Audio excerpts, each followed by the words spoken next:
ये वीडियो सिर्फ एजुकेशनल और इन्फॉर्मेशनल पर्पज के लिए है। ये कोई इन्वेस्टमेंट एडवाइस नहीं है। इन्वेस्टमेंट करने से पहले अपनी खुद की रिसर्च जरूर करें। दोस्तों, क्या आप न्यू लिस्टेड स्मॉल कैप और माइक्रो कैप स्टॉक सर्च कर रहे हैं? आज हम 3 ऐसे न्यू लिस्टेड कंपनीज का एनालिसिस करेंगे जो power, infrastructure, luxury, diamond jewellery और IVF हेल्थ केयर जैसे यूनिक और हाई मार्जिन सेक्टर्स में काम कर रहे हैं। तो दोस्तों चलिए शुरू करते हैं आज का वीडियो। तो दोस्तों अभी हम बात करते हैं आज के फर्स्ट स्टॉक के बारे में। तो दोस्तों ये कंपनी 2011 में शुरू हुई और पावर ट्रांसमिशन EPC सेक्टर में काम करती है। यह ट्रांसमिशन लाइंस और सबस्टेशंस के प्रोजेक्ट्स एग्जीक्यूट करती है। कंपनी टर्नकी प्रोजेक्ट्स लेती है जिसमें design, engineering, procurement, installation, testing और मेंटेनेंस सब शामिल होता है। तो दोस्तों company transmission line EPC, substation EPC और अंडरग्राउंड केबलिंग सर्विसेज देती है। इसके साथ ऑपरेशन एंड मेंटेनेंस सर्विसेज भी प्रोवाइड करती है। तो दोस्तों कंपनी ने 1000+ किलोमीटर ट्रांसमिशन लाइंस और कई substation successfully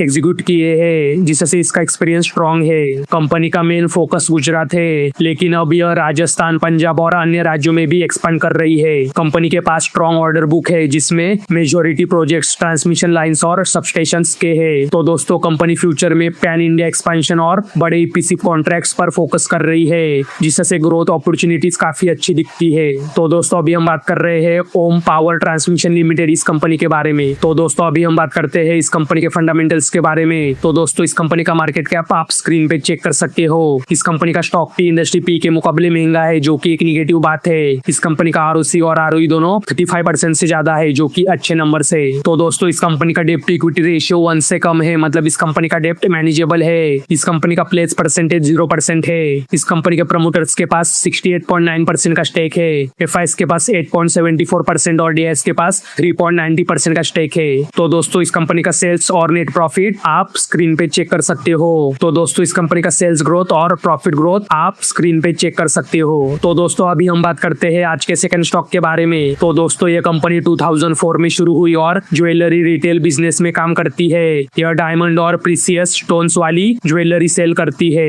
company asset light model follow करती है, यानी खुद मैन्युफैक्चरिंग नहीं करती बल्कि थर्ड पार्टी मैन्युफैक्चरर्स और कारीगर्स से प्रोडक्ट्स सोर्स करती है। तो दोस्तों company rings, earrings, bangles, necklaces और ब्रेसलेट्स जैसी ज्वेलरी ऑफर करती है। इसके अलावा diamond studded gold, platinum jewellery और कस्टमाइज्ड डिजाइन्स भी अवेलेबल है। कंपनी के कई स्टोर्स है जो अलग अलग सिटीज में ऑपरेट करते हैं। इसका फोकस ब्रांडेड ज्वेलरी एक्सपीरियंस देने पर है। कंपनी मेनली रिटेल कस्टमर्स को टारगेट करती है, खासकर मिलेनियल्स, वर्किंग प्रोफेशनल्स और ब्राइडल सेगमेंट। कंपनी का बिजनेस मेजरली वेस्टर्न इंडिया में है, खासकर महाराष्ट्र में स्ट्रॉन्ग प्रेजेंस है। तो दोस्तों कंपनी फ्यूचर में नए स्टोर्स खोलने और ऑनलाइन प्लेटफॉर्म लॉन्च करने की प्लानिंग कर रही है, जिससे ग्रोथ बढ़ेगी। तो दोस्तों अभी हम बात कर रहे हैं PNGS रेवा डायमंड ज्वेलरी लिमिटेड इस कंपनी के बारे में। तो दोस्तों अभी हम बात करते हैं इस कंपनी के फंडामेंटल्स के बारे में। तो दोस्तों इस कंपनी का मार्केट कैप आप स्क्रीन पे चेक कर सकते हो। इस कंपनी का स्टॉक P इंडस्ट्री P के मुकाबले सस्ता है, जो कि अच्छी बात है।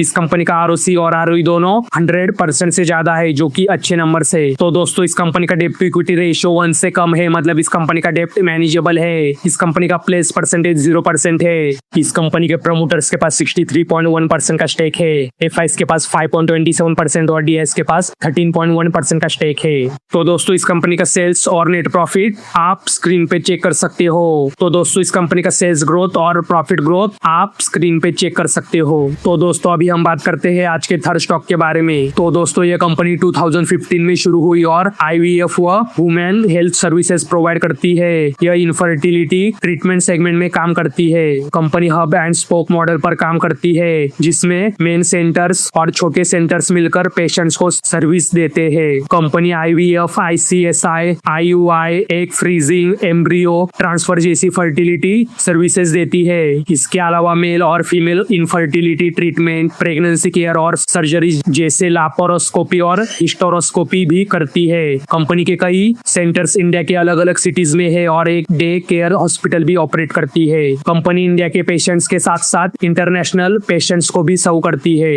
तो दोस्तों कंपनी नए सेंटर्स खोलकर अपने नेटवर्क को एक्सपेंड कर रही है और एडवांस IVF टेक्नोलॉजी पर काम कर रही है, जिससे कॉम्प्लेक्स केसेस को बेटर तरीके से हैंडल किया जा सके। तो दोस्तों अभी हम बात कर रहे हैं गौडियम IVF and women health limited इस कंपनी के बारे में। तो दोस्तों अभी हम बात करते हैं इस कंपनी के फंडामेंटल्स के बारे में। तो दोस्तों इस कंपनी का मार्केट कैप आप स्क्रीन पे चेक चेक कर सकते हो। इस कंपनी का स्टॉक पी इंडस्ट्री पी के मुकाबले ज्यादा महंगा नहीं है, जो कि अच्छी बात है। इस कंपनी का आरओसी और आरओई दोनों 45% से ज्यादा है, जो कि अच्छे नंबर से। तो दोस्तों इस कंपनी का डेप्ट टू इक्विटी रेशियो 1 से कम है, मतलब इस कंपनी का डेप्ट मैनेजेबल है। इस कंपनी का प्लेस परसेंटेज 0% है। इस कंपनी के प्रमोटर्स के पास 71.3% का स्टेक है। एफआईएस के पास 6.70% और डीआईएस के पास 2.63% का स्टेक है। तो दोस्तों इस कंपनी का सेल्स और नेट प्रॉफिट आप स्क्रीन पे चेक कर सकते हो। तो दोस्तों इस कंपनी का सेल्स ग्रोथ और प्रॉफिट ग्रोथ आप स्क्रीन पे चेक कर सकते हो।